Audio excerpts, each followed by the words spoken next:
On va commencer dans quelques instants.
Encore un petit problème technique qui sera réglé dans quelques secondes.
Alors, comme c'est toujours dans ces moments-là que ça ne veut pas fonctionner, pour l'instant, la rediffusion sur Facebook ne peut pas se lancer. Donc, je propose que l'on commence et pendant ce temps, moi, je m'occupe de la partie technique. Comme ça, nos spectateurs pourront commencer leur café devant le débat. Véronique, je te passe la parole. Mathieu. Bon, eh bien, merci. Donc, nous allons commencer cette réunion. Bonjour à toutes et à tous. Donc, nous allons démarrer cette réunion qui est à l'initiative du SMUTAM FSU et que nous allons donc animer Mathieu Léris et moi-même. Avant d'accueillir les différents intervenants, donc je vais dire quelques mots pour introduire le débat. Alors, quelle police pour quelle société? C'est le titre du débat que nous avons choisi et qui pose déjà plusieurs questions. Nous savons que le débat en lui-même soulèvera davantage. En fait, la question de la police, des missions qui lui sont posées, ce sont des questions particulièrement vives et elles le sont d'autant plus au moment du débat puisqu'elles induisent en ce moment la dimension des violences et du racisme. Les dernières semaines que nous avons vécues ont été marquées par le mouvement puissant des manifestations aux États-Unis après le meurtre de George Floyd et plus près de nous par des manifestations également importantes à Paris à l'initiative du collectif Adama, de façon générale en province également contre les violences policières. Cela fait suite également à la violente répression à l'encontre des Gilets jaunes avec des centaines de mutilés des banlieues. Et ça fait suite également aux manifestations contre la loi travail qui ont connu également leur lot de violence. Et enfin, les rapports difficiles entre la jeunesse et les quartiers populaires les plus discriminés et par police. La FSU a dénoncé, et elle dénonce toujours, les violences policières qui sont inacceptables. Pour autant, le débat d'aujourd'hui a pour objectif d'essayer d'aller plus loin, c'est-à-dire de prendre à bras le corps la question des rapports entre la population et la police, sans esquiver cette question importante, en essayant au contraire d'apporter des réponses en accord avec notre objectif de transformation sociale. Par ailleurs, notre fédération compte des policiers syndiqués, mais aussi agents de service public, des agents qui partagent la valeur de la FSU, qui sont donc opposés aux violences et à l'activité policière, et pour lesquels il est nécessaire de porter des propositions sur leur mission de service public, leur formation, leur mission de travail. Alors l'objectif de notre débat de ce soir, c'est de dresser un état des lieux de la situation, de voir ce que ça révèle de l'état de notre société et de ses rapports avec la police. Il s'agit donc de constater un éclairage ainsi que quelques pistes syndicales. Nous tentons ce soir un premier débat ouvert, en sachant qu'il ne fera pas à lui seul le tour de la question, et donc qu'il appellera évidemment d'autres débats. Alors je passe maintenant la parole à Mathieu. Micro, Mathieu. Micro. Le son d'abord. Ça va comme ça? Voilà. Oui. Donc, merci Véronique, disais-je, et bonjour à toutes et à tous. Véronique vient de rappeler les raisons et les objectifs pour lesquels la FSU et notamment son syndicat, le SMUTAM intérieur, avait souhaité organiser cette table ronde. Et comme elle l'a laissé entendre, nous avons souhaité, avec les intervenantes et les intervenants, en lien avec notre secrétaire général Benoît Test, organiser la discussion, le débat, les échanges autour de deux axes principaux que je vais rappeler avant de donner la parole au premier de nos intervenants. Donc, le premier axe, en effet, un état des lieux qui sera évidemment loin d'être exhaustif sur l'état des relations difficiles, on le sait bien, entre la police et la société française. Véronique vient de rappeler des éléments d'actualité extrêmement douloureux. Le deuxième axe, ce sont des pistes de réponse syndicales, parce que cette table ronde est l'émanation d'une organisation syndicale, mais pas seulement syndicale, politique, sociale, sociétale, pour apaiser les relations entre la police et la société, renforcer la culture républicaine dans la police, donner les moyens aussi à cette police pour assurer et améliorer le service nécessaire rendu aux citoyennes et aux citoyens. Donc plusieurs intervenantes et intervenants, et on les remercie vraiment chaleureusement, ont répondu à notre demande de participer à cette table ronde.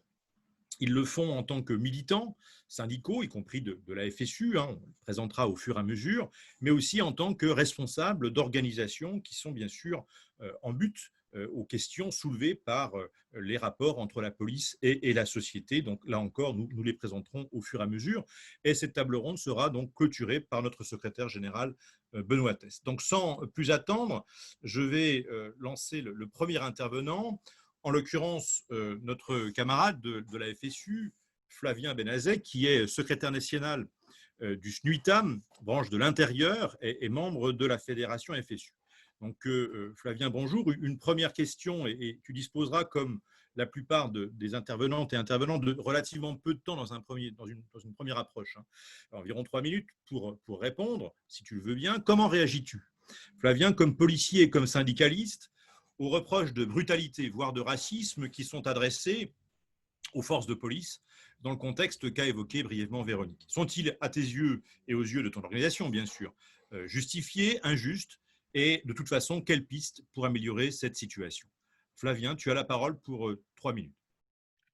Bonsoir à toutes et à tous. Effectivement, il y a des problèmes. Certains, je dirais, policiers se comportent d'une manière que je ne reconnais pas. Moi, je suis rentré en 1991 au sein de la police nationale. Je ne me reconnais pas du tout, et on est nombreux. On est quand même. Il y a de nombreux policiers qui ne se reconnaissent pas dans certaines déviances de certains qui sont violents, qui sont racistes, etc., qui tiennent des propos racistes. Donc je pense que il est temps de faire quelque chose. Il est temps je dirais, de proposer des solutions justement pour enrayer cette problématique qui nuit à l'ensemble de toute la population, aussi bien du policier qui fait bien son travail que la population. Donc effectivement, moi j'ai vu depuis 1991 des petites choses qui ont changé. On a supprimé les îlotiers, on a changé la tenue des policiers, il y a beaucoup de choses justement que l'on a enlevées. Et voilà, dénoncer, oui, je pense que les médias ont raison de dénoncer, et je pense qu'il y a de nombreux policiers qui sont d'accord avec moi, avec mes propos, en disant que certains n'ont rien à faire dans la police. Donc ceux qui se comportent mal, qui font des violences illégitimes, qui ont des propos racistes, n'ont rien à faire de la police. Ça, voilà, je pense que quand même il y a une majorité de policiers qui en sont conscients, parce que ces gens-là qui sont racistes et violents, je dirais, salissent les personnes qui font bien leur travail. Donc ils salissent l'uniforme. On est rentré comme gardien de la paix. C'est justement gardien de la paix. C'est pour assurer la protection des personnes et des biens. Voilà, tout ça dans notre démocratie. Alors ensuite, je pense que depuis des années, on a pu voir la diminution des effectifs, une course aux chiffres, parce que c'est ça le problème aussi, la course aux chiffres. On impose justement aux effectifs de faire toujours plus de chiffres. On ne peut pas quantifier le travail du policier. On ne doit pas dire vous devez faire tant d'interpellations, vous devez faire… Non, je pense qu'il faut arrêter cette culture du chiffre. On doit orienter les chiffres pour les missions, effectivement, dans un endroit où vous avez des problèmes de vol par effraction, effectivement, on oriente les missions des policiers et on se sert de ces chiffres pour orienter les missions des policiers. Il faut remettre aussi les policiers au contact du citoyen, et ce qui n'est plus le cas. Il n'y a plus d'îlotiers. Maintenant, les policiers ils interviennent, ils sont en véhicule, ils partent du point A, ils vont vers le point B, il n'y a plus de dialogue, c'est toujours des confrontations. Je pense qu'il faut revenir à une situation apaisée. Il faut que les citoyens retrouvent dans leur police des personnes sur qui ils peuvent compter et échanger avec de manière cordiale, etc. Donc je pense que à travers les îlotiers et une présence dans tous les quartiers, c'est-à-dire que les policiers soient identifiés à pied, avec un uniforme peut-être un peu moins agressif que ce qu'il est actuellement, parce qu'effectivement la tenue de policier actuelle, moi j'ai connu 2 tenues de policier, et effectivement l'ancienne tenue je la trouvais moins agressive que celle-là. Après ce n'est que mon avis.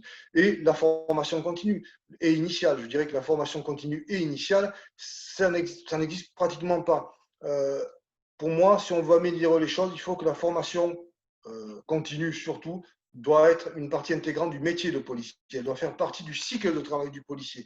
Si on veut avoir des personnes bien formées, des personnes à l'écoute des citoyens quand ils sont dans la rue, il faut vraiment des gens qui soient formés.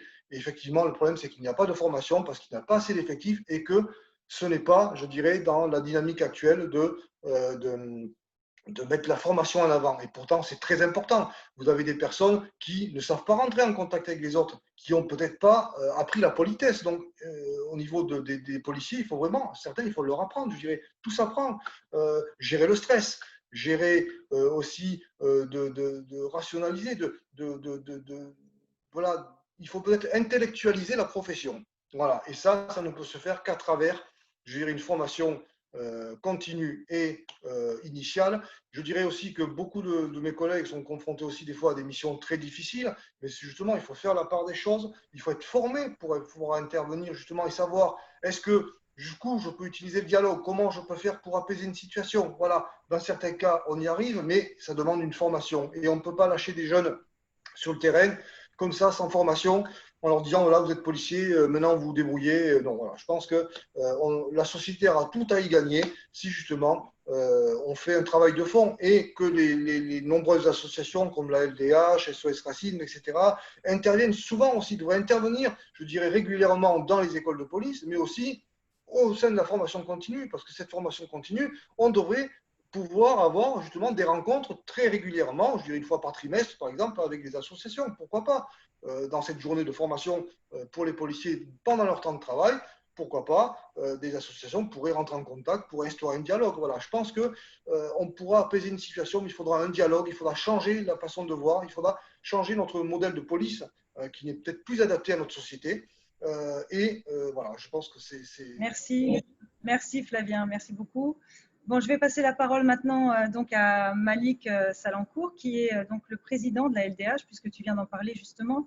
Alors, une question très, très rapide pour amorcer, disons, le débat et le poursuivre. Alors, Malik, selon toi, existe-t-il un racisme structurel dans la police française?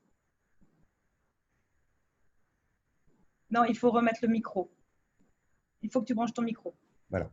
Merci déjà de l'invitation et en effet de participer à ce débat que l'on doit avoir sur la police et sur les sujets qui sont aujourd'hui dans l'actualité. Alors, bien sûr qu'il y a des policiers racistes. Les dernières actualités ont montré sur les réseaux sociaux des pages Facebook qui portaient des groupes qui tenaient des propos inacceptables. Sauf que ce sont des policiers et qu'ils se doivent en effet d'être encore plus exemplaires que les autres. Ils ont le droit de penser ce qu'ils veulent. Mais en revanche, l'expression publique, le racisme est un délit. Et comme ils sont là pour prévenir les délits, il est évidemment qu'on ne peut pas l'accepter d'eux-mêmes. Mais de la même façon, on voit qu'il y a des cultures qui peuvent des fois se véhiculer. Ce qui s'est passé à l'île Saint-Denis avec ce sans-papier qui a été molesté, agressé, insulté, avec le mot bico. Le mot bico, par un jeune policier avec un commissaire plus âgé, donc la hiérarchie et un groupe qui utilise un mot qui, franchement, n'est plus dans l'usage commun. Quand vous allez dans la rue, c'est plus le mot que vous utilisez. Vous l'utilisiez il y a peut-être 30 ans, mais aujourd'hui, il ne l'est plus. Témoigne qu'il y a, alors, est-ce que c'est une culture? En tout cas, il y a des choses qui sont véhiculées par une culture maison qui méritent d'être attendues. Mais c'est évident qu'au-delà des cas individuels, il y a des causes et des conséquences de pratiques qui font système. Et c'est là que la responsabilité collective de la puissance publique, des décideurs, mais aussi des citoyens qui mettent en place les décideurs, doivent réfléchir. Lorsque l'on a des politiques qui sont de chasse aux sans-papiers, de chasse aux étrangers, lorsque l'on décide de contrôler plus par a priori, ce qu'on voit les contrôles au faciès, avec un détournement de la procédure du contrôle d'identité pour éliminer les jeunes qui nous dérangent là où ils sont, et évidemment certains jeunes, et évidemment dans certains endroits. Lorsque l'on décide que la lutte contre le terrorisme aurait un visage, et que ce visage, ce serait celui de l'islam, qui serait donc incarné par un visage, par une barbe, par une apparence, et que l'on fait le lien avec le migrant, de fait, on met les policiers en situation de contrôle spécifique, de traitement spécifique, d'une approche à défaut d'ethnique, mais en tout cas de préjugés collectifs autour de la délinquance. Et on l'avait déjà eu dans l'histoire, rappelons-nous, avec les gendarmes et les gens du voyage, où on avait même un fichage qui était fait en tant que tel des personnes en raison de leur mode d'habiter, parce que le tzigane était voleur par essence, etc., et que la culture y était restée. Aujourd'hui, lorsque l'on parle des groupes de Tchétchènes, de la mafia albanaise, c'est cette même logique qui se met en place, parce que même ce sont des ministres de l'Intérieur qui parle de groupes, qui constituent comme ça une essentialisation d'une délinquance, et elle a, de fait, ses conséquences sur le territoire. Mais il y a aussi, de fait, un ressenti. Au-delà de la réalité, il y a un ressenti qui fait que des hommes et des femmes se sentent plus en confiance face à la police en raison de leur couleur de peau, en raison de leur âge, en raison de leur religion. Et bien ça, rien que ça, le fait qu'il n'y ait que 65% des Françaises et des Français qui sont en confiance avec la police, cela mérite débat. On ne peut pas le balayer en disant ce sont potentiellement eux qui sont coupables et il n'y a pas de problème. Non, il faut en parler, il faut en discuter, parce que l'on voit que derrière, il y a des questions qui sont autour de la stratégie du maintien de l'ordre, de la gestion de l'ordre public, de la gestion de l'espace public, que l'on demande aux policiers de faire un travail qui est de répression, qui est de plus en plus militarisé et qui, de fait, n'est plus dans le dialogue et la création d'un lien de confiance entre ceux qui doivent intervenir pour prévenir les crimes et délits et puis ceux qui sont là à ce moment-là. Donc, on a besoin d'y travailler. Pour ça, il y a besoin de transparence, il y a besoin d'en parler aussi dans la police. Il y a besoin de donner une traçabilité aux choses, puisqu'il y a des questions sur le récépissé de contrôle d'identité. C'est un des outils qu'on propose avec le défenseur des droits. C'est aussi avoir des autorités indépendantes qui font le travail, car manifestement, l'IGPN s'est discrédité, on l'a vu sur les violences policières et sur de nombreux faits, même si c'était une autorité administrative qui dépendait du ministère de l'Intérieur, qui a pu remplir sa mission. Aujourd'hui, elle a besoin d'une structure indépendante. Et puis, comme toute la société, je crois qu'on a besoin de débattre de notre histoire. Pas simplement dire que ces statuts sont là et on doit regarder l'avenir. Ben oui, mais derrière ces statuts, il y a des histoires. Et il y a des histoires que l'on n'a pas assumées. Il y a des histoires autour de la colonisation, autour de l'époque coloniale, autour du racisme. Quand je voyais un éditorialiste du Télégramme de Brest, pour ne pas le nommer, qui parlait de l'intérêt éducatif du colonialisme et de la France colonisatrice, on voit que cette question du racisme profond, qui est un crime contre l'humanité, qui était l'esclavage, mais aussi comment la guerre d'Algérie est traitée aujourd'hui, comment ces pages sombres, on n'a pas su les travailler et qu'elles créent un ressenti qui amène certains à se replier derrière des identités qui peuvent être excluantes. Si on veut refaire République, refaire sens, refaire lien avec la société, je crois qu'il faut que nous assumions ensemble notre histoire et qu'on essaie de construire ensemble une nouvelle histoire pacifiée. Merci beaucoup, Malik. Bon, alors on enchaîne. Je vais donc passer la parole maintenant à Olivier Silam.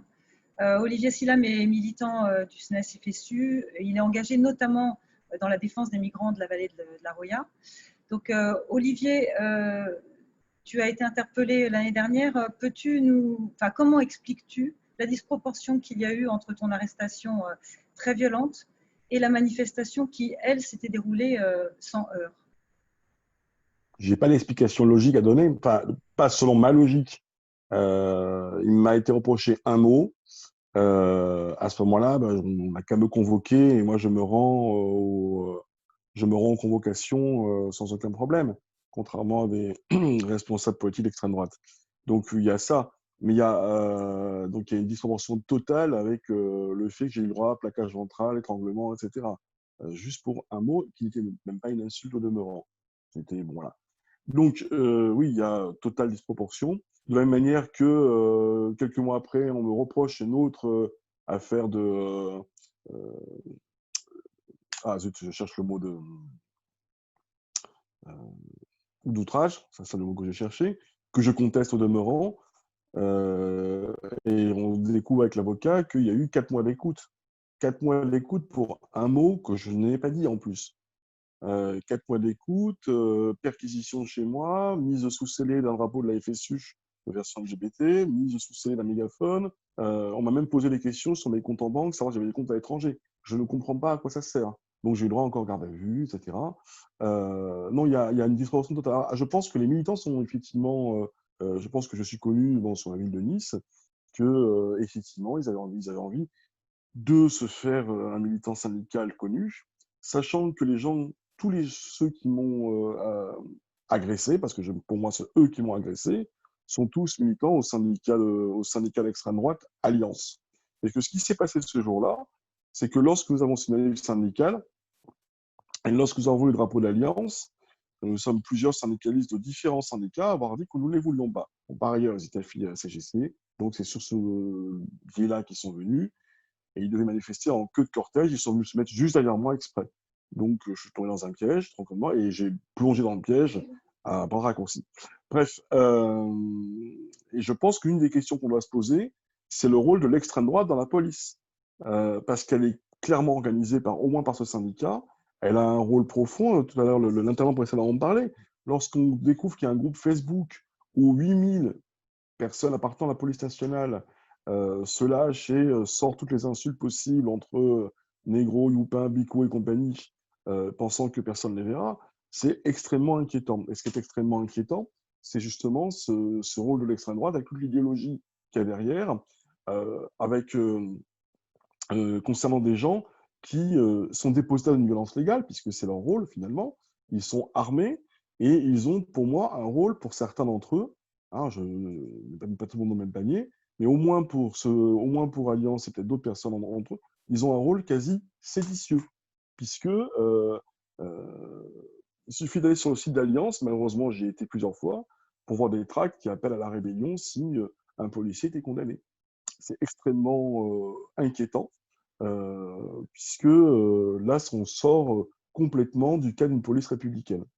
Et je crois qu'il faut vraiment se poser la question, il faut vraiment pointer du doigt le rôle de l'extrême droite, organisé ou non à l'intérieur de la police. Et tout à l'heure, le premier intervenant disait qu'il y a effectivement des choses à revoir. Je pense que les écuries de GES sont à nettoyer à ce niveau-là. Merci beaucoup, Olivier. En plus, bon, tu as tenu le timing, on sait qu'il est très court. Geneviève, voilà, c'est à toi également avec le même temps de parole, on s'en excuse. Donc, Geneviève Leguet, militante altermondialiste à Attaque. Donc, Geneviève, tu es une militante engagée, présente depuis longtemps dans les manifestations. Et peux-tu nous dire si tu as constaté une évolution des pratiques policières récemment? Et toi-même, est-ce que tu penses avoir été visée en tant que militante lors de l'agression que tu as subie? Oui, merci de me donner la parole. Bonjour à toutes et à tous. Oui, je trouve qu'il y a un changement. C'est pourquoi j'appelle les violences d'État maintenant les violences d'État instituées, car on voit bien que les policières qui font des violences d'État ne sont pas punies. Elles sont protégées par l'IGPN, qui à chaque fois dit qu'il n'y a pas de violence policière, et aussi par Castaner. Bien sûr, il y a toujours eu des violences policières depuis les lois accélérates de 1893-1894 contre les anarchistes puis contre les communistes. Et ces violences policières n'ont jamais cessé avec des hauts et des bas. Et les plus violentes en 1934, en 1936, pendant la guerre, en 61, 68, 86. Puis, on peut dire que les banlieues en ont fait les frais depuis 2005. Et ces dernières ont servi de terrain d'entraînement et de terrain de jeu à la police. Et on a vu que cela a continué avec les lois contre les lois travail au printemps 2016, puis avec les gilets jaunes à partir de novembre 2018, décembre 2019. Les policières ont pu continuer car nous n'avons pas été en capacité de prendre position fermement au regard de ce qu'il se passait dans les banlieues. Et ça, nous le payons aujourd'hui. Espérons que les nouvelles manifs contre les violences policières racistes vont freiner leur ardeur ou que certains policiers vont désobéir et que le gouvernement entende enfin et peut-être organise une table ronde avec tous les acteurs. Alors, est-ce que j'ai été visée? D'abord, je voulais dire que en 2019, j'ai écrit une lettre. Quand j'ai vu les proportions que ça prenait, j'ai écrit une lettre ouverte à ceux qui sont encore dignes de leur fonction pour qu'ils réagissent. Ça a été une lettre ouverte. Je ne sais pas s'ils l'ont lu. Quand je parle avec des policiers, je leur donne. Voilà. Alors après, est-ce que j'ai été visée? Je pense qu'il fallait donner un exemple, que voilà, ce jour-là, c'était des violences policières complètement gratuites. Il ne se passait rien, c'était calme. Il y a même le rapport du capitaine de gendarmerie qui a refusé d'obéir au commissaire Souchy qui le prouve. Hein, dans son rapport, il dit qu'il a refusé, donc c'était le 23 mars 2019, il a écrit son rapport le 25 mars 2019 et il écrit que pourquoi il a désobéi. Il dit que tout était calme, il ne se passait absolument rien et il dit même qu'ils ont des consignes. Ils ont comme consigne, quand il ne se passe rien, de rester à plus de 2 mètres des manifestants et des manifestantes, et aussi les boucliers doivent être à terre et les tonfas rangés dans leur fourreau. Et bien ce jour-là, malgré qu'il ne se passait rien, les boucliers étaient en l'air, les tonfas étaient casqués comme s'il y avait une guerre civile, comme si c'était la guerre, alors qu'il ne se passait rien.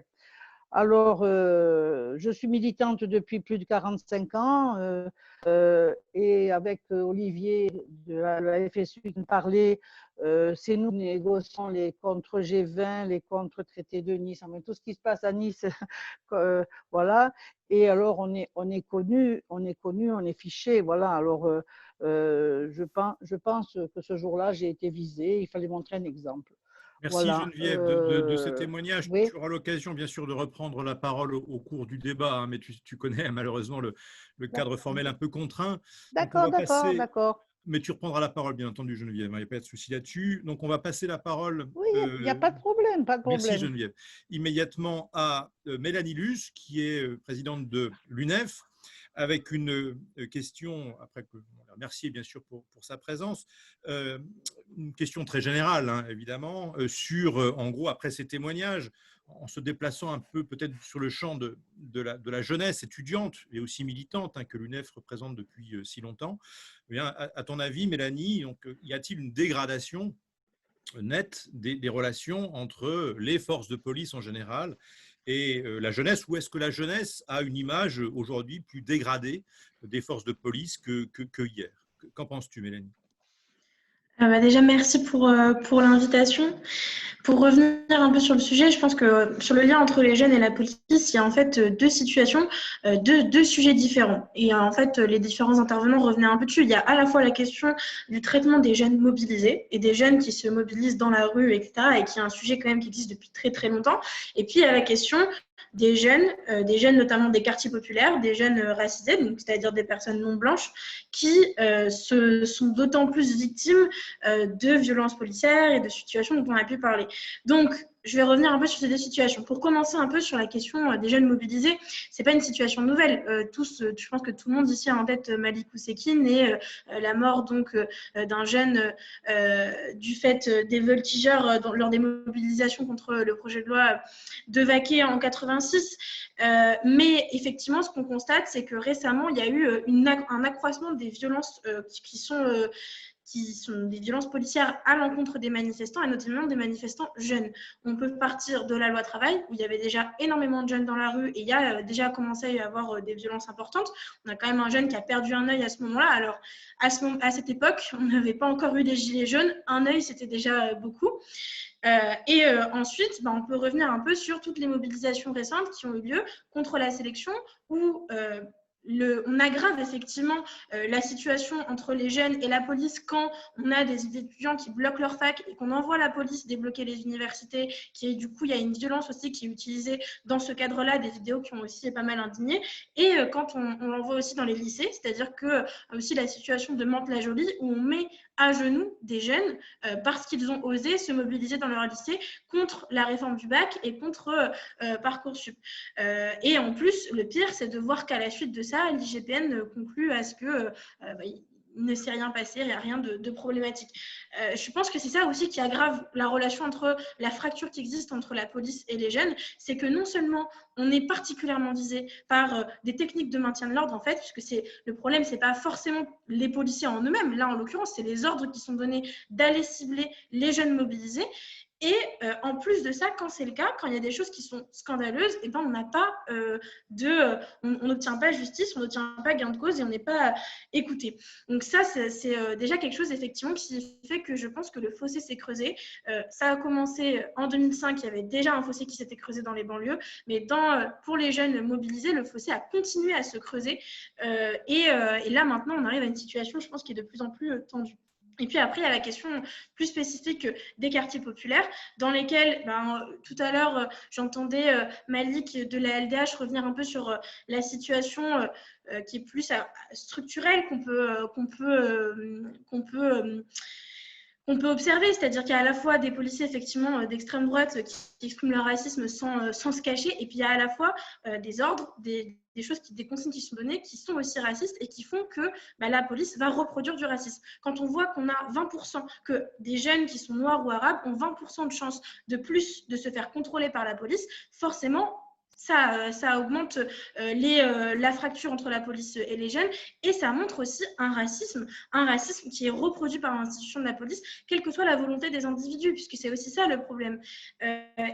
Pour nous, ça veut surtout dire qu'en fait, on a une société qui effectivement a beaucoup de choses à régler et qui doit déconstruire ces stéréotypes, parce qu'on a un racisme qui va être conscient, mais aussi des choses qui sont plus inconscientes, qui ont été intériorisées, et ce sont les jeunes qui en sont victimes.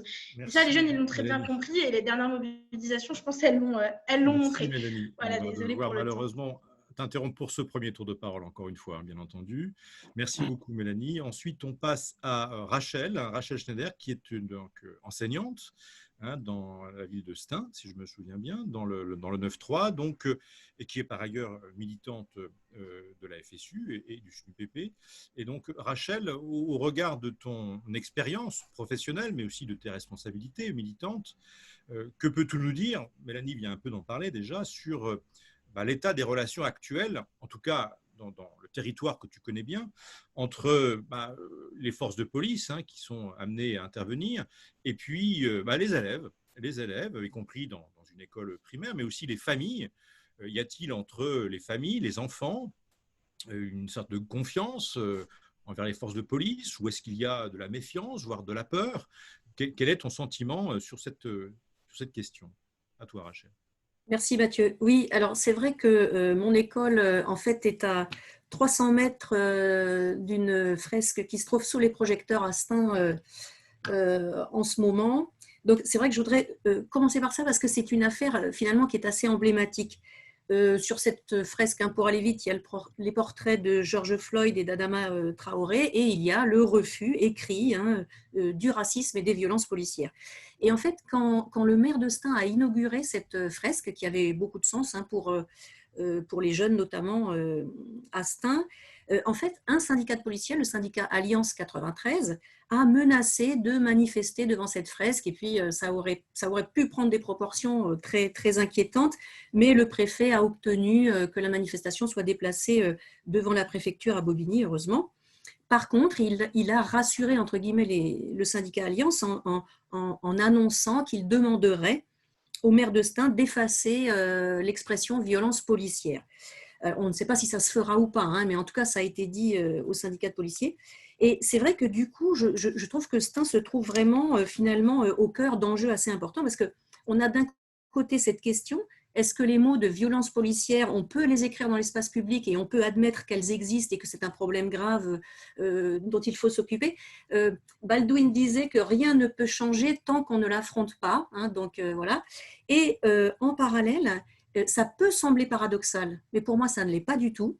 Le maire de Stein fait partie de ces maires qui sont très engagés en Seine-Saint-Denis contre les discriminations territoriales subies par les habitants de Seine-Saint-Denis, parce que c'est un département, ça a été reconnu dans un rapport parlementaire il y a 2 ans, qui a moins de policiers qu'ailleurs, moins de magistrats pour la justice, moins d'enseignants. Et un des combats de ce maire, parmi d'autres, c'est qu'il y ait plus de postes de policiers.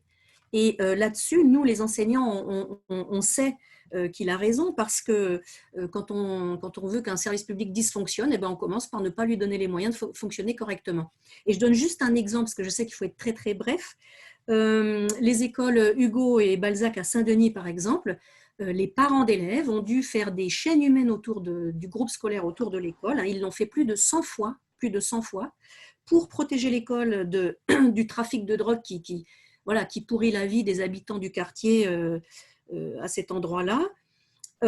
pour protéger l'école donc de tout cela, parce que la police n'a pas les moyens réellement de lutter vraiment contre tous ces trafics. Alors, à côté de ça, je ne vais pas reprendre tout ce qui a été dit, mais il y a un vrai problème de positionnement en même temps, si j'ose dire, de la police. C'est vrai que nous, les militants du 93, on a été très, très choqués par les images de Mantes-la-Jolie, de cette jeunesse à genoux, même s'il y avait des jeunes qui avaient commis des actes violents parmi eux, de traiter toute une jeunesse en train de manifester de cette manière-là, c'était intolérable. On sait qu'en Seine-Saint-Denis, les contrôles, par exemple, pendant le confinement, ont été beaucoup plus nombreux qu'ailleurs et certains très brutaux. Et puis, même nous, les syndicalistes, il nous est arrivé d'aller en manifestation avec de l'appréhension, puisqu'on a un collègue du SNUIPP qui a eu un tir de LBD, par exemple, dans la jambe au cours d'une des manifs contre la loi travail. Donc, je m'arrête là-dessus, mais vraiment avec cette nécessité absolue.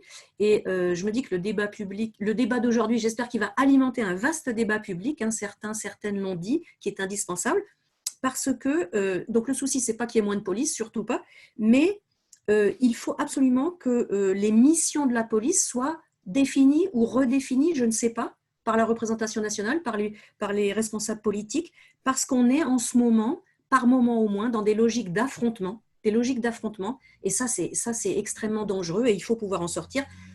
Juste un exemple, le préfet l'allemand, un préfet de Paris, il parlait de 2 camps, voilà. Mais je m'arrête là. Merci beaucoup Rachel. Avant-dernier intervenant, donc Thierry Novarez, qui a un profil un peu atypique. Thierry, tu me pardonneras de te présenter ainsi, puisque tu es d'abord enseignant en philosophie, tu es membre de la FSU, tu milites au sein de l'Institut de recherche de la FSU, et puis par ailleurs, donc, tu appartiens au corps de la gendarmerie, dans la réserve, j'imagine. Et donc, la question qu'on souhaitait te poser, elle est plus générale, évidemment. Elle concerne l'état de la police. Est-ce qu'il te semble aujourd'hui qu'il y a un problème spécifique à la police française, à l'institution policière? Est-ce que la situation est plus peut-être complexe qu'on pourrait le penser au vu des témoignages et des éléments qu'on a entendus dans les précédentes interventions, et quelles seraient les pistes pour sortir de cet état de méfiance entre une part de la société et l'institution policière? Thierry. Merci. Je commence par quelques chiffres en fait. Ce sont 78 policiers et gendarmes qui sont suicidés en 2019, 2000 policiers blessés en intervention, 20 qui en garderont des séquelles définitives, et 20 autres qui mourront dans l'exercice de leur métier, dont certains parce qu'ils sont policiers. Par ailleurs, le 17, donc le téléphone 17, c'est 21 millions d'appels par an et 8 millions d'interventions de la police sur demande des citoyens, et ce, sans distinction sociale ou ethnique. Donc cette police du quotidien, à elle, les Français lui font profondément confiance. On reprend point par point. La police, dans ses prérogatives, a l'exercice de la contrainte physique. Elle en a d'ailleurs l'exclusivité dans nos démocraties. Là, il ne faut pas confondre force et violence. L'usage de la force, c'est le résultat d'une confrontation, tandis que la violence implique gratuité et disproportionnalité. Donc, l'acte de violence, lui, il est individuel et non collectif ou systémique. Et il nécessite bien, dans ce cas-là, effectivement, investigation et condamnation. On rappelle par ailleurs que la police, c'est l'institution française la plus contrôlée, avec 1000 sanctions administratives par année. En ce qui concerne les condamnations pénales, celles-ci sont prononcées par la justice et n'engagent absolument pas donc une critique de l'institution policière. Donc, évidemment, nous dénonçons la violence, mais il ne faut pas oublier non plus que la violence délinquance est de plus en plus assumée. On l'a vu avec Dijon récemment et les affrontements très violents entre des bandes rivales. Donc, puisque la question porte sur le rapport des citoyens à la police, je répondrai ceci. Les causes de la rupture entre police et une partie de la société civile sont premièrement qu'il y a entre police et société civile un tiers invisible, c'est la justice. Or, la justice en France est sous-dotée. On est le pays européen avec 1 magistrat, tandis qu'en Espagne, on en a 7. Ce qui fait qu'il y a des retards importants dans le traitement des infractions. Et là, il ne s'agit pas de laxisme, ni non plus d'une décision de justice. Mais l'individu interpellé en flagrant délit se retrouve le lendemain dans la rue où le policier l'a arrêté la veille. Ce qui va créer chez le policier effectivement un sentiment d'impuissance et l'idée d'une justice défaillante. Et à mon avis, là réside une part importante du ressentiment des policiers envers la justice. D'autre part, l'univers carcéral, dont on parle peu dans les questions de sécurité, est aujourd'hui complètement sinistré. Alors, il y a un surveillant, par exemple, pour 70 détenus en certains endroits. Alors, Rousseau disait des prisons, lui, j'écris ton nom liberté sur le fronton des prisons et sur le fer des condamnés. Aujourd'hui, la mission de la prison n'est plus celle de la réhabilitation sociale.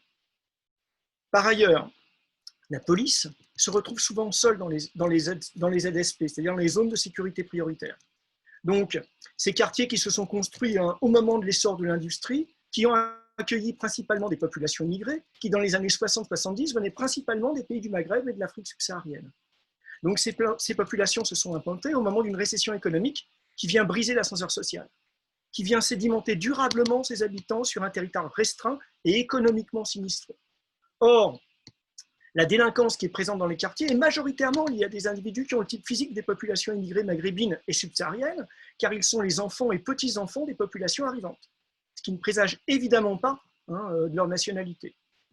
Donc on est bien dans une ghettoisation qui en même temps crée des structures qui pensent des formes d'autonomie au regard du pacte républicain. Il ne faut pas oublier non plus que la pauvreté crée en même temps que la misère, de la délinquance et de la violence. Il est extrêmement compliqué aujourd'hui de rentrer en certains endroits, à la Grande Borne par exemple. Il est impossible pour les policiers ou pour quiconque. Je rappelle que les pompiers, les ambulanciers se font caillasser au même titre que la police. De plus, on se souvient que le trafic de stupéfiants est aujourd'hui intégré au PIB de la France, et représente un peu plus d'1%, c'est-à-dire quasiment 3 milliards aujourd'hui. Or, intégrer ce chiffre, c'est donner un signe fort. Les quartiers peuvent fonctionner dans une forme d'illégalité qui viendrait finalement pourvoyer aux besoins de cette population. Et qui on envoie sur ces quartiers? Des policiers qui sont effectivement jeunes, qui sont souvent mal formés, sinon ADS ou GAV, c'est-à-dire des personnes qui n'ont pas pour vocation de rester dans la police et qui compliquent encore le rapport d'hostilité avec les populations qui sont les populations présentes. Donc, un constat judiciaire simultanément qu'il faut faire, je crois qu'il faut le faire, même si j'entends bien que ce soit un constat complexe en fait, mais il y a une surreprésentation des populations de type maghrébine et subsaharienne dans le cadre carcéral. Donc ça, il faut en traiter. Là, on n'est plus du côté de la police, qui, elle, produit les investigations, mais du côté de la justice. Moi, je serais tenté de dire, en ce qui concerne, parce qu'on a parlé de différentes affaires, dont des gilets jaunes, que la proposition peut vous sembler scandaleuse, mais si on veut qu'il y ait moins de dérapages, qui peuvent être des dérapages violents lors des manifestations de la part des policiers, je crois qu'il faut redonner le contrôle des manifestations aux policiers et aux gendarmes, qui aujourd'hui sont mis sur la touche au regard du maintien de l'ordre par le politique. Et alors ensuite, on peut discuter du maintien de l'ordre, etc. Mais en tout cas, je pense que, par exemple, les forces en tout cas de gendarmerie n'étaient pas, les gendarmes mobiles, n'étaient pas favorables au LBD, à l'usage du LBD, évidemment non, dans les manifestations, puisque son usage ne répond pas en fait aux qualifications du maintien de l'ordre. J'ai tendance à dire aussi que la police, je l'ai entendu tout à l'heure sous un autre mode, mais là je vous le donne sous le mode professionnel. Les missions de la police, finalement, elles s'adaptent pragmatiquement aux demandes. Donc on a une politique migratoire, par exemple, qui est le reflet d'une demande politique. Et moi je pense que si demain la frontière avec la Suède se trouve fermée, eh bien, la PAF, la police de l'air et des frontières, elle viserait principalement des populations type européennes, blondes aux yeux bleus. Donc ici, il ne s'agit pas de racisme, mais d'un simple acte d'adaptation. Ensuite, on peut en discuter et évidemment, on peut tenter d'améliorer les choses. Mais il faut bien comprendre qu'au regard des missions qui sont demandées à la police, ben oui, la police s'adapte aux missions. Ensuite, j'ai entendu tout à l'heure, et ça me semblait extrêmement intéressant, qu'il faut, et le SMITAM est là pour en discuter, il faut modifier la place des syndicats dans la police. L'un des problèmes principaux des syndicats dans la police, c'est que ceux-ci sont les porte-parole directs en fait, lors des interventions de police. Donc là, je pense que là, il y a une réforme à faire à l'intérieur qui serait profitable à tout le monde parce que cette voie n'est pas la voie du ministère de l'Intérieur. Je pense qu'aussi, il faudrait une meilleure représentativité de la population. Ça s'obtient par ce qu'on appelle la civilianisation. Donc c'est par le fait de mettre dans les forces de police des forces qui sont des forces civiles et de les intégrer aux forces de police, comme c'est le cas en Angleterre, avec 37% de la police anglaise qui est constituée de civils. Ce qui permet aussi de libérer les forces opérationnelles de police de l'acte administratif. Donc ça, je pense que c'est un élément important. Enfin, je dirais qu'il faudrait s'acheminer vers une forme de ce que je qualifie de tolérance partagée, c'est-à-dire une espèce de cogestion de la sécurité avec la population, dont Flavien parlait tout à l'heure. Je pense que c'est vraiment important qu'il faut passer de... alors attention, tolérance zéro, il faut faire attention parce qu'on y met des choses qui sont fausses généralement, parce qu'on a appliqué le terme sans vraiment voir la différence avec les États-Unis. Mais je pense qu'il est vraiment temps aussi de repenser ce rapport à la population qui effectivement est dégradé. Mais on peut aller plus loin en fait, en se disant qu'effectivement la police doit faire des progrès, et on doit faire que notre police qui est républicaine le soit davantage, comme notre société doit s'acheminer à l'être davantage aussi. C'est-à-dire que la sécession qui se produit aujourd'hui est une sécession qui, de mon point de vue aussi, ça a été rappelé mais d'une façon différente, est aussi liée à des séparations qui sont identitaires, qui sont limitées et qui n'engagent pas en fait la population dans sa totalité. Merci Thierry, merci pour ce premier échange. Tu pourras réintervenir tout à l'heure. Donc on va laisser la parole au dernier intervenant, c'est donc Julien Fonté, qui est secrétaire national donc, du SNUTER, FSU territorial. Alors Julien, une question peut-être d'ordre un petit peu plus général, disons plus détachée du constat et de l'état des lieux. Selon toi, quelles sont les réponses syndicales qu'on pourrait avancer donc, aux questions qui ont été évoquées tout de suite en termes de transformation sociale? Merci de me donner la parole. Donc, la réponse syndicale, elle est de deux ordres en fait. Thierry et Flavien en ont évoqué une partie avec les réformes nécessaires qu'on doit porter syndicalement au sein de l'institution policière et des politiques publiques qu'on souhaite voir appliquées. Et puis des métiers, des formations, etc. Et puis l'autre versant, c'est effectivement, comme tu le disais, le projet de société alternative de transformation sociale qu'on doit porter et qui forcément va réinterroger la place et les missions de la police. Puisque bon, on l'a un petit peu vu là, depuis trop longtemps, on a assisté à une inflation de choix politiques sécuritaires qui sont en réalité, en tout cas on peut l'analyser comme ça, une réponse à la violence sociale qui est provoquée par les politiques économiques qui creusent les inégalités. Et malgré, voilà, ou en tout cas, on constate l'augmentation des budgets de sécurité, que ce soit au niveau national ou au niveau local, avec les polices municipales qui sont elles aussi de plus en plus lourdement équipées depuis au moins 15 ans. On a un climat social qui ne s'apaise pas, au contraire, les tensions sociales persistent et ça impacte, on l'a vu là dans les différentes interventions, ça impacte les policiers eux-mêmes qui sont en souffrance. On a aujourd'hui toute une partie de la population qui exprime sa colère d'être stigmatisée et surexposée à la police. Les gilets jaunes, les quartiers populaires, la jeunesse mobilisée, on l'a vu aussi. Et en réponse, on a une absence de réponse politique, justement, à cette colère légitime et qui est présente depuis maintenant de longues années. Et cette colère et les problématiques que cette colère révèle. Et donc, en réaction, on a certains policiers qui s'enferment dans une réponse corporatiste, qui s'enferment un petit peu dans une défense de la police telle qu'elle est aujourd'hui, et aussi certainement parce que les policiers sont en souffrance eux-mêmes de se retrouver chargés de régler des situations qu'ils n'ont pas à régler eux et que c'est aux politiques de régler. Donc, pour nous, il y a deux enjeux qui sont liés. Le premier, on va dire immédiat, qui est quelle réponse on revendique pour répondre aux problématiques sociales profondes que connaît notre pays, et en particulier la jeunesse. La question du chômage, de l'accès aux études, des discriminations, le délitement du tissu associatif ou encore la baisse des budgets des collectivités, tout ça affaiblit la cohésion sociale, provoque ou en tout cas attise les frictions et les tensions, en particulier donc avec les forces de l'ordre qui sont de fait chargées de résoudre tous les problèmes que les politiques ne veulent plus résoudre, puisqu'ils sont sourds aux revendications sociales. Donc pour nous, je pense que ce qu'on peut proposer, c'est déjà dans un premier temps de redonner les moyens aux acteurs de la cohésion sociale. Je pense aux services publics, l'aide sociale à l'enfance, le service social, les centres sociaux dans les quartiers, les CCAS, le tissu associatif local aussi. Donc redonner aussi des marges de manœuvre aux collectivités pour nourrir ce tissu associatif. Et nous, il me semble que voilà, on peut demander que l'État fasse des efforts budgétaires en ce sens s'il veut retrouver une situation plus apaisée.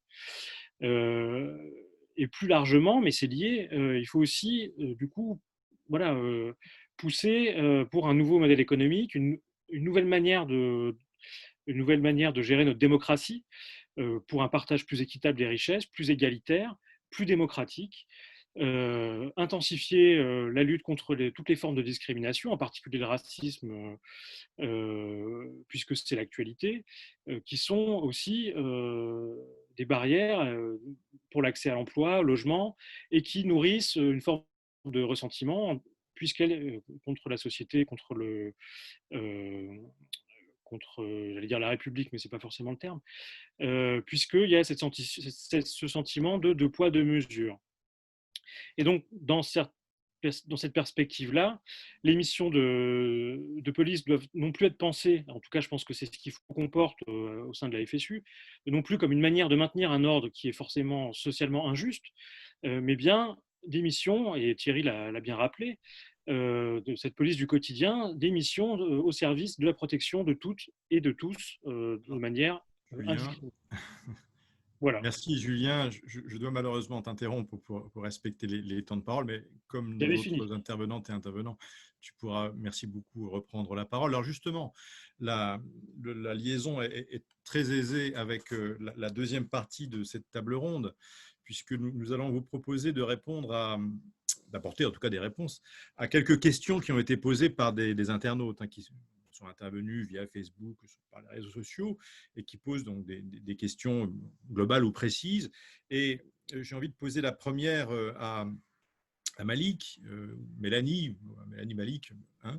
Elle reprend exactement ce que tu viens de dire, Julien. Donc, la question qui est posée, c'est: ne faut-il pas une réforme en profondeur de la police et une réforme politique, au sens où on aurait deux modèles, le modèle existant et qui arrive peut-être au bout, c'est-à-dire de maintien d'une police comme maintien de l'ordre. Alors l'internaute disait régalien, donc défense de l'État, en gros, au-delà des rapports de classe.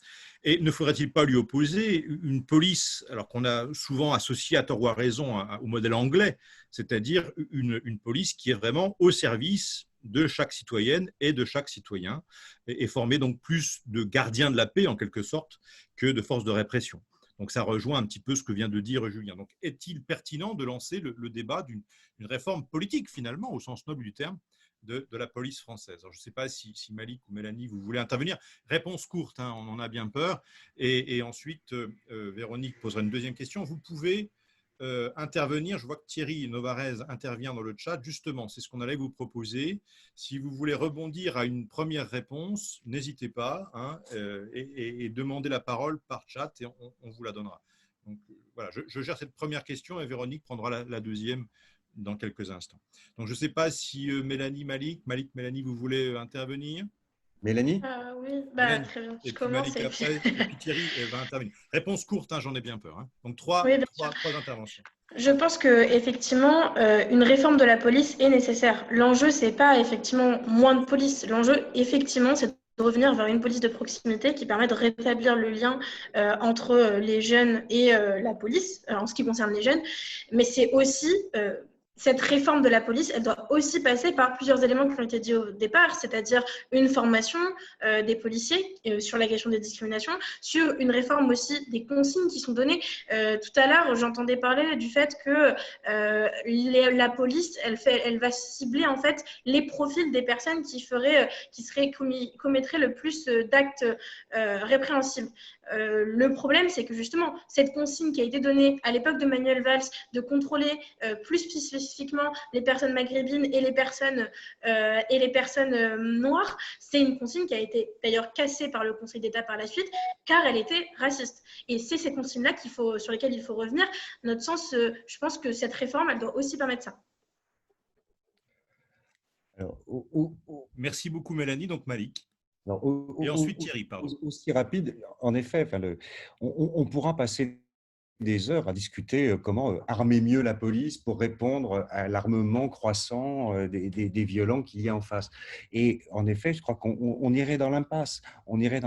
Il y a des tensions Il faut les reconnaître, il faut les regarder. Mais en effet, ça renvoie à quelle politique de la ville, quelle politique de proximité, où sont les acteurs de terrain qui permettent d'en discuter. Quelles sont les missions de la police? C'est évident qu'elle doit réprimer ce qui sont des délits. Interrogeons-nous sur ce qui est des délits, ce que sont les délits et sont-ils aujourd'hui traités de la bonne façon? Je pense que la question de la politique des drogues. On voit que la politique de prohibition est dans un échec total et qu'il y a une économie parallèle qui est en place avec sa violence, avec ses asservissements, avec ses difficultés.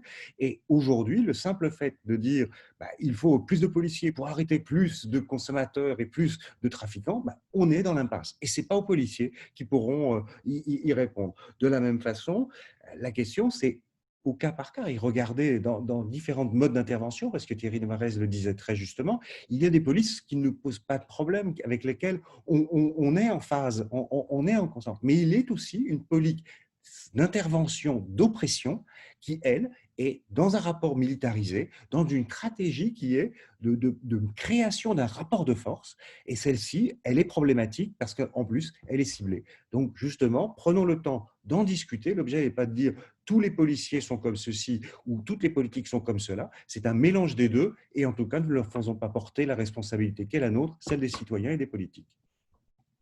Beaucoup, Malik, et y compris pour votre brièveté. Ce n'est pas facile. Thierry?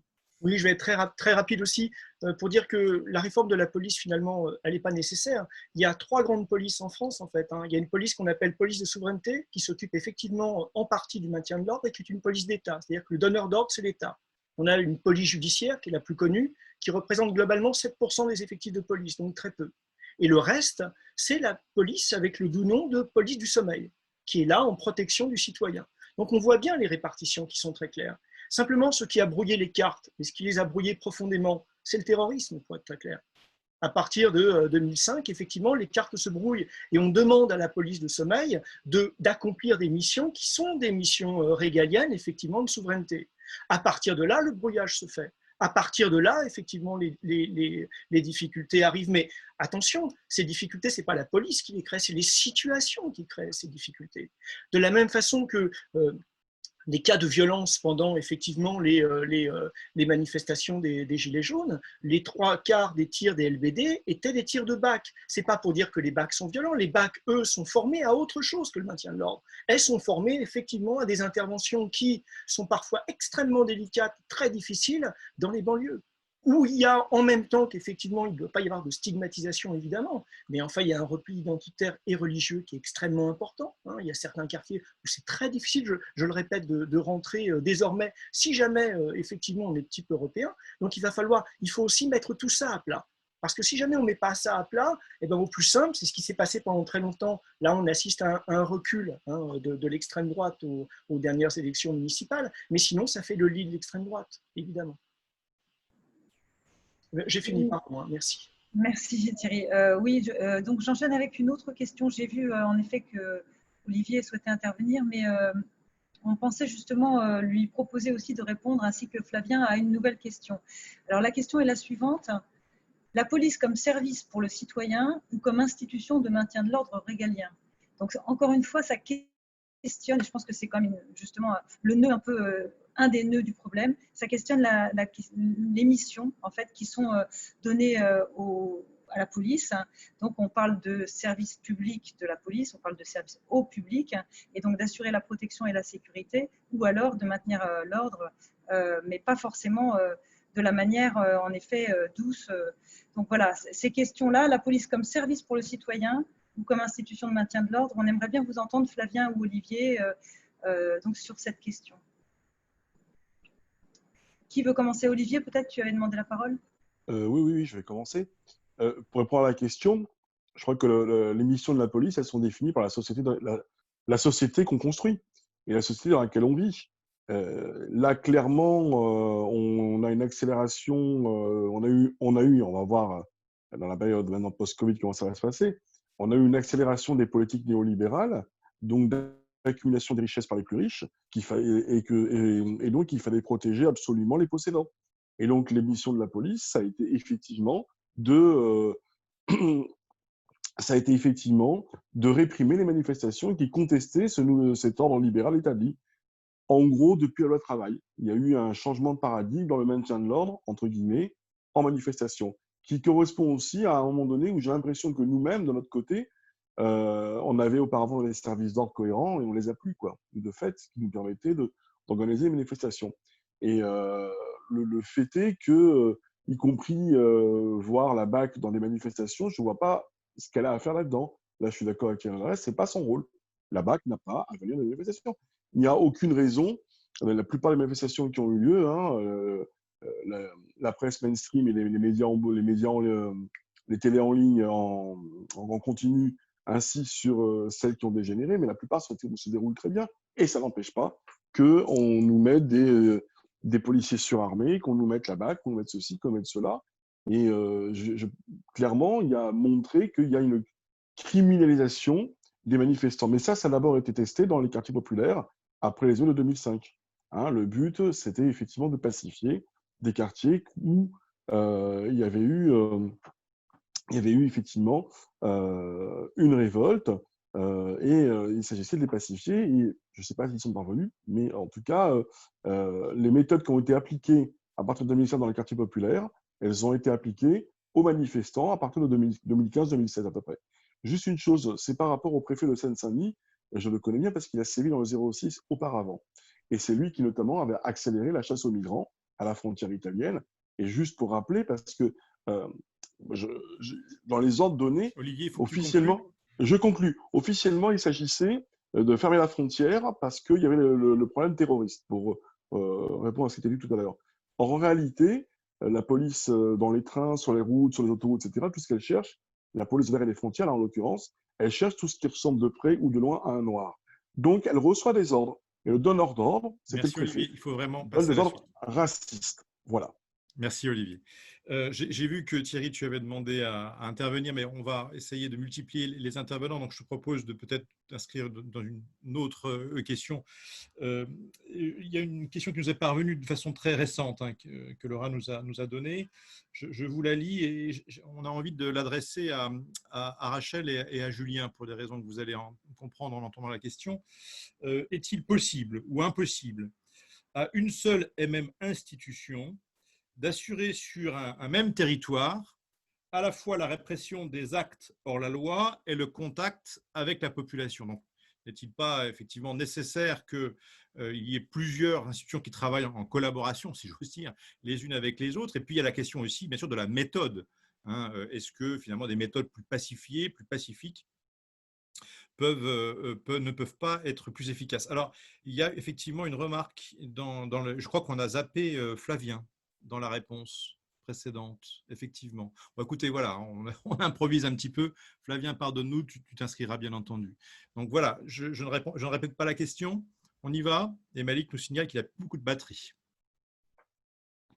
Alors, je ne sais pas qui veut répondre. Rachel, également, bien sûr, Julien, Flavien, du coup, hein, bien entendu. Moi, je veux bien commencer, mais ce sera très rapide. Parce que je pense que justement, il faudrait plutôt un spécialiste du maintien, enfin en tout cas de la sécurité qui puisse répondre, parce que, comment dire, garantir l'ordre et assurer et faire de la prévention, moi je ne sais pas si c'est possible pour la même institution. En tout cas, ce sont deux missions différentes. Est-ce qu'on fait de la prévention en amont d'une répression éventuelle? Je pense que ça, c'est une question qu'il faut se poser. Ou est-ce que ce qu'on appelle prévention, c'est justement pour éviter de faire appel à une institution qui serait en charge plutôt de la répression? Et je pense que cette question-là, c'est un débat politique et c'est ce qu'on disait. Hein. C'est quelle société on veut. Et à partir du moment où on se pose la question de la société qu'on souhaite, on va décliner ça sur quelle police on veut, et plus généralement, avant de se dire quelle police, c'est comment on organise la cohésion et la sécurité de la population sur le territoire. Et je pense que ça, c'est un débat qu'on doit avoir de manière démocratique et le plus largement possible. Merci Julien. Donc, est-ce que Rachel, tu souhaites intervenir avec Oui, ceci rapidement. renseignement. Alors, je ne suis pas du tout une spécialiste de la police et des différentes missions, Tu es etc. praticienne. Tu es C'est praticienne. voilà, c'est plus du côté du témoignage, ma Ah, réaction. Mais c'est vrai que on est souvent confronté en fait à des policiers, ça a été dit, jeunes, qui n'ont pas du tout demandé, par exemple, à travailler là où ils travaillent. Certains ont parlé de problèmes de formation, etc. Et deux points très rapidement. Il y a, bon, j'ai déjà parlé du manque d'effectifs, mais il y a aussi une méconnaissance tout simplement des habitants parfois de qui est là pour les protéger selon le problème auquel la population est confrontée. Et je pense juste à quelque chose qui est arrivé à une de mes collègues. Elle faisait un travail avec des CM1 tout simplement de découverte du quartier dans lequel vivent les enfants sur des tas de dimensions différentes. Et puis, il y a eu un échange qui n'était même pas prévu d'ailleurs au départ avec des policiers qui ont bien accroché avec la classe, ont eu de très bons échanges et donc ont même fait visiter leurs locaux, etc. Et moi, ça m'a saisi parce que 24 heures après, une élève de CM1 s'est présentée toute seule un soir devant ses policiers. Et l'enquête qui a suivi a fait réaliser à toute l'équipe que cet enfant était vraiment gravement maltraité et en fait, elle n'avait donné aucun signe à l'école et à l'équipe. Bon, voilà. Alors, ça n'est qu'une anecdote, entre guillemets, même si on peut être assez marqué par ce type d'épisode quand on est enseignant. Donc, je ne sais pas si ça répond, mais je voulais encore juste dire une chose qui m'a frappée dans les éléments qu'a apporté Thierry Novarez, c'est la notion de tiers invisible. Il a parlé de la justice qui est en nombre totalement insuffisant pour faire son travail, qui compte beaucoup dans la manière dont la relation entre la police et la population va se construire. Et ça, je voudrais juste confirmer que c'est vrai et qu'en Seine-Saint-Denis, il n'y a pas besoin uniquement de la justice pour punir ou faire de la répression. Il y a besoin de la justice pour réguler les rapports sociaux comme partout. Et les magistrats sont en nombre totalement insuffisant et ça génère aussi beaucoup de conséquences. Bon, voilà, c'est une Merci réponse Rachel. un peu en vrac. Merci. Avant que Véronique pose une nouvelle question, Thierry, je crois que tu voulais réagir à un certain nombre de propos. Donc, si tu veux, c'est maintenant. Et puis ensuite, Véronique posera une nouvelle question. Très rapidement, mais c'était juste pour dire qu'il y a eu une attaque contre les BAC dans les manifestations, mais il faut faire attention. Les BAC ne sont intervenus dans les manifestations et en maintien de l'ordre que parce que des éléments qui venaient précisément des zones de sécurité prioritaires sont venus dans les manifestations étudiantes pour agresser les étudiants. Or, les maintiens de l'ordre ne sont pas faits pour des groupes qui sont des groupes autonomes et mobiles. Et aujourd'hui, on a le même problème en fait avec des individus à l'intérieur qui sont considérés comme casseurs ou black blocs, là c'est encore autre chose, qui peuvent être maintenus par le maintien de l'ordre classique. Mais les BAC, en fait, on les a fait intervenir pour ça. Donc, c'est extrêmement compliqué. Donc, aujourd'hui, on ne remet pas à l'ordre du jour les voltigeurs de Pasqua. On a mis en place des systèmes motorisés, motos, mais parce qu'en fait, c'est la seule possibilité pour atteindre très vite en fait, des personnes qui sont en situation soit émeutière, soit effectivement de délit, voire plus. Donc, on a ce problème. C'est-à-dire qu'on ne peut pas isoler un fait. Ce n'est pas les BAC qui sont violentes, on leur donne des missions qui ne sont pas exactement celles qu'ils devraient remplir et on se retrouve devant des impasses, mais qui sont liées aussi structurellement, non pas à la police, mais aussi à des populations délinquantes. Merci. Donc, on a une nouvelle question. Alors, on propose de la poser à Flavien et à Geneviève. Évidemment, c'est ouvert si d'autres personnes veulent répondre, mais en premier lieu, on vous la propose.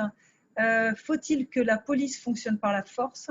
La police peut-elle ou sait-elle communiquer sans agressivité et sans préjugés?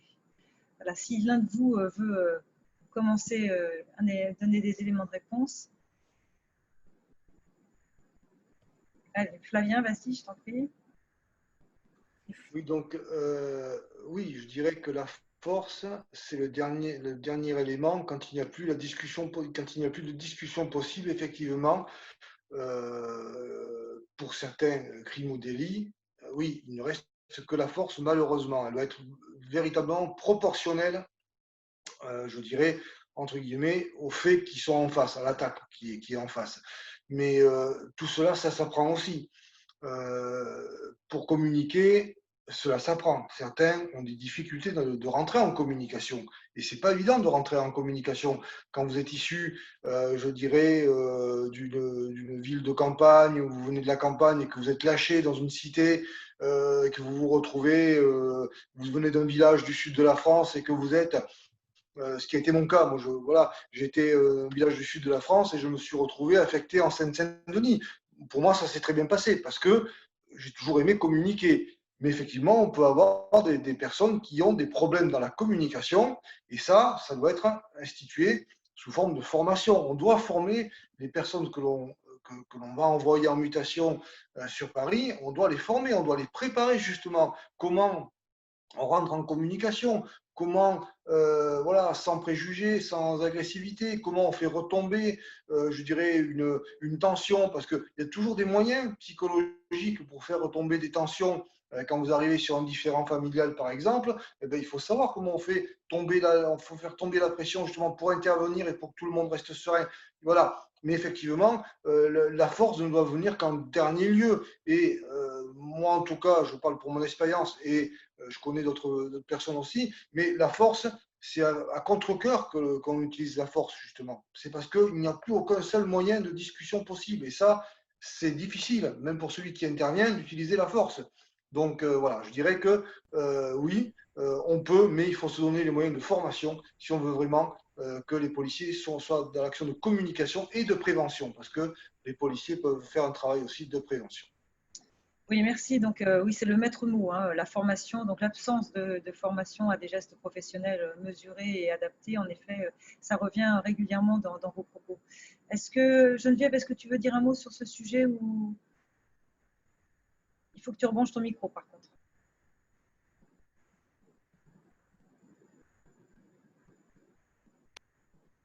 Je ne sais pas si on a la liaison avec Geneviève. En tout cas, il n'y a pas le micro ne fonctionne pas. Il est fermé. À ce moment-là, on peut peut-être passer à une dernière question. Elle continue à arriver hein, via Laura, vous ne le voyez pas forcément, mais est-ce qu'on peut passer à une dernière question, à moins que Geneviève intervienne maintenant? On a activé le micro, là. Alors, c'est une question un peu plus technique, mais qui est arrivée et qui met en lien l'aggravation en fait, des incidents, voire des accidents, voire plus, hein, intervenus au moment de gestion de manifestations, avec une sorte d'évolution technique, voire technologique, une sorte de militarisation des forces de police dans le contexte de l'après-attentat. Donc, vous avez abordé beaucoup de questions, hein, la formation, effectivement, la réflexion politique sur l'institution policière, mais les questions, bien sûr, de service public également, hein, de réforme sociale. Mais est-ce qu'il n'y a pas aussi des questions techniques? Est-ce qu'il ne faut pas dire stop à une sorte de course aux armements qui régnerait dans la police un peu sur le modèle américain tel qu'on le fantasme, en tout cas ici? Je ne sais pas si… alors évidemment, Flavien peut répondre, hein, il vient intervenir, mais d'autres peuvent intervenir. Thierry, c'est toi qui viens de dire « je peux répondre ». Oui, mais moi ou quelqu'un d'autre. Alors Flavien pourra intervenir, bien sûr, hein, puisque c'est… Voilà, en tant que professionnel, ça paraît la moindre des choses. Donc Thierry et Flavien, si vous le souhaitez, mais n'hésitez pas à chatter. Hein. Oui, très rapidement. Juste pour dire que moi, je pense que ce processus est un processus qui, aujourd'hui, est quasiment inéluctable, pour des raisons qui sont, encore une fois, complexes hein, et qui sont multiples. Donc les attentats terroristes, mais aussi le fait hein, qu'il y a aujourd'hui, en tout cas en situation de maintien de l'ordre, des jets de cocktails Molotov. On a vu des policiers enflammés hein, dans des voitures ou en maintien de l'ordre. Des jets d'acide hein, qui sont jetés, des jets de pierres sur les policiers, de briques parfois, de parpaings. J'ai vu un frigidaire. Hein. Donc je peux dire que véritablement, on est dans des situations où du coup la sécurité passive des policiers est augmentée. Cette sécurité passive des policiers, elle a des conséquences pratiques. C'est aussi le fait que la population en face se dit, puisqu'ils sont très bien protégés, on peut aller de plus en plus loin dans l'agression. Et donc, c'est ce qu'on appelle l'effet Robocop, en fait, hein, en police et en sociologie. Donc, c'est le fait qu'effectivement, cette situation est une situation qui est complexe à gérer. On n'arrivera pas à revenir en arrière. On a parlé tout à l'heure des Anglais. Les Anglais, évidemment, les Bobby qui ne sont pas armés. Mais je vous ferai remarquer que en Angleterre, il y a 21 millions de caméras en fait, hein, qui surveillent en permanence. Donc, on ne peut pas isoler un facteur et puis faire attention à qu'il n'y en ait pas d'autres à côté. En permanence, maintenant, dans les villes anglaises, il y a des voitures avec des policiers en armes qui sont en situation d'intervenir. Et on l'a vu là, hein, lors des récentes attaques au couteau en Angleterre, il y a eu un policier mort et 6 personnes qui sont décédées en tout, parce que précisément, ils n'étaient pas armés. Donc je dis, voilà, la question de l'armement est une question complexe à traiter, puisqu'il faut d'abord traiter le problème social. Merci Thierry. On donnera la parole à Flavien juste après Mélanie qui l'a demandé. Et Flavien, tu termineras si tu veux bien pour clore cette question avant une nouvelle question par Véronique. Donc Mélanie, quand tu voudras. Oui, merci. Je voulais juste rajouter un élément parce que je pense qu'effectivement, on peut placer des curseurs. On peut parler de 2005, on peut parler de 2016, de la loi au travail, on peut parler des attentats.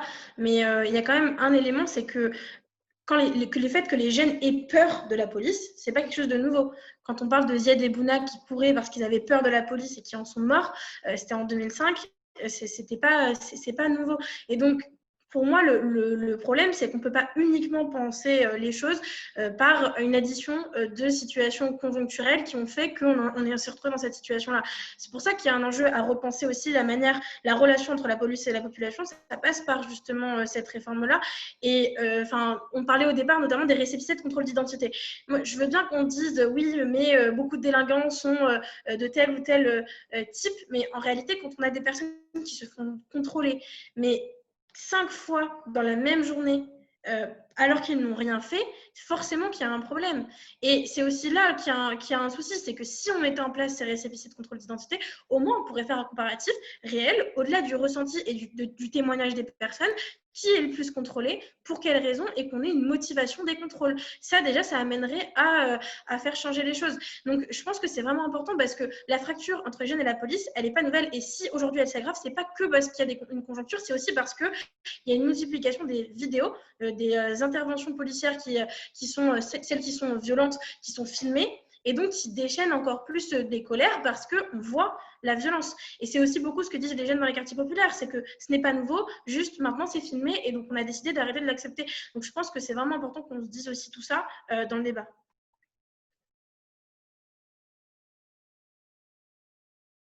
On n'entend pas, le micro est fermé. Pardonnez-moi. Non, je faisais référence à la proposition de loi de Ciotti pour faire interdire ce type de filmage. On voit bien pourquoi. Donc Flavien, je ne sais pas si tu souhaites, oui, je pense que tu souhaites évidemment intervenir. Oui, donc pour revenir à l'armement, justement, ou aux sortes d'armements dont sont équipés les policiers, je dirais que l'armement, c'est un dernier recours. Généralement, il y a des techniques d'intervention qui se font à la main, voilà, mais justement, il faut en avoir la maîtrise. Je voulais revenir aussi sur un dossier qui secoue beaucoup l'actualité. Quand on parle d'étranglement, la brique technique, ce n'est pas l'étranglement, ça s'appelle une contrainte cervicale. Sauf que la contrainte cervicale, il faut savoir la faire correctement. Elle doit servir que dans des cas très précis et elle doit se faire très très rapidement. Donc c'est voilà, et effectivement, des personnes mal formées arrivent des drames ou des décès sur la voie publique parce que on en revient toujours à la même chose, mais c'est important. Sans cette formation, qui sont des gestes techniques d'intervention, on aura des drames comme cela. Donc si vous voulez, pour l'armement, voilà, je pense que parler d'armement, effectivement, les LBD qui ont été utilisés par pas mal de bacs, etc. Je pense que dans les manifestations, on doit peut-être utiliser d'autres techniques et d'autres technologies. Voilà, mais je pense que désarmer les policiers comme en Angleterre, je ne sais pas si ça serait possible et ça ne dépendra pas de moi ou de nous. Voilà, je pense que ça serait pas judicieux de désarmer les policiers. Les policiers, il faut qu'ils soient armés pour pouvoir riposter, je ne sais pas, des personnes qui font un vol à main armée, par exemple, etc. On a vu des policiers municipaux qui ont été tués parce qu'ils n'avaient pas d'armement. Donc, je pense que les policiers doivent être armés, mais il faut l'utiliser en cas d'extrême nécessité et si on ne peut pas faire autrement. Le dialogue, pour moi, c'est la solution et l'armement, ça vient en dernier recours si on ne peut pas faire autrement.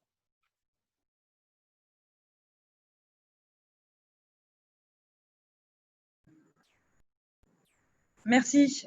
Donc, je vais poursuivre avec peut-être une dernière question. D'abord, je dois excuser Malik qui malheureusement nous a quittés. Je crois qu'il a un problème de batterie à son ordinateur. Pour finir, donc, on a beaucoup parlé de la police, pardon, et la police, en effet, est très présente sur le territoire. Et en fait, on en oublie tous les services sociaux, tous les moyens, enfin, les services sociaux et les métiers du social ont été quand même malheureusement vidés de leurs moyens ces dernières années, à tel point qu'on a le sentiment que la police est beaucoup plus présente que ne le sont les métiers du social, du travail social. Alors, est-ce que quelqu'un peut répondre à cette question et nous expliquer en quoi la prévention est évidemment primordiale dans une situation comme la nôtre? Je pensais à Julien, par exemple, mais éventuellement Rachel aussi. Donc, celui ou celle qui veut commence. Parce que c'est très bref, avant que Julien va sûrement développer. Je voulais juste dire qu'on s'est rendu compte, dans le cadre d'un échange avec le syndicat SNPE, SPJJ, FSU, Protection judiciaire de la jeunesse, et ça a corroboré le ressenti de pas mal de collègues, qu'un enfant identifié comme étant en danger en Seine-Saint-Denis peut attendre jusqu'à 18 mois pour qu'une réelle mesure de protection se développe autour de lui. Voilà. Donc moi, j'en dis pas plus, je laisse la parole à Julien, il s'y connaît bien plus que moi, mais simplement, que peuvent devenir des jeunes qui ont été en danger grave et dont on ne s'est pas occupé comme on aurait dû s'occuper, qu'on n'a pas protégé comme on aurait dû les protéger. Voilà. Alors, effectivement, je rejoins ce que dit Rachel, mais bon, la prévention, elle peut se faire aussi encore en amont. Bon, pour parler des quartiers populaires, des banlieues, puisque moi aussi je travaille en Seine-Saint-Denis, il y a aussi qu'est-ce qu'on propose aux jeunes, aux enfants, tout simplement. Je pense même pas seulement aux jeunes qui sont en âge d'aller chercher du travail, mais qu'est-ce qu'on propose aux enfants dans l'espace public? Qu'est-ce que, comme loisir, comme animation, comme lien social? Et là aussi, c'est une question d'inégalité, puisque les familles où les parents ont des moyens, ils peuvent payer le poney, le tennis, le truc, le conservatoire, etc. Dans les familles populaires, c'est moins le cas. Et c'est au service public de répondre à ce manque par les différentes politiques portées par les villes, les départements, etc. Mais comme aujourd'hui, les politiques d'austérité ne donnent plus de marge aux collectivités qui se recentrent sur le dur, ces quartiers il n'y a plus de service public. Il doit y avoir une PMI, peut-être l'école, la police.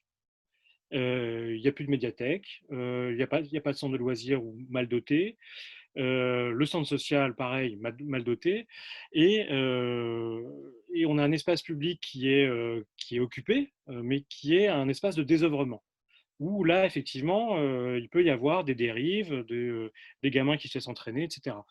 Et donc, au-delà de la prévention de la jeunesse en danger, repérée en danger par l'aide sociale à l'enfance ou les services sociaux, c'est aussi quelle politique de l'espace public pour les jeunes et quelle politique de loisirs qui permettent de compenser l'absence de moyens et les inégalités qui font que ces enfants-là et ces jeunes-là peuvent déraper.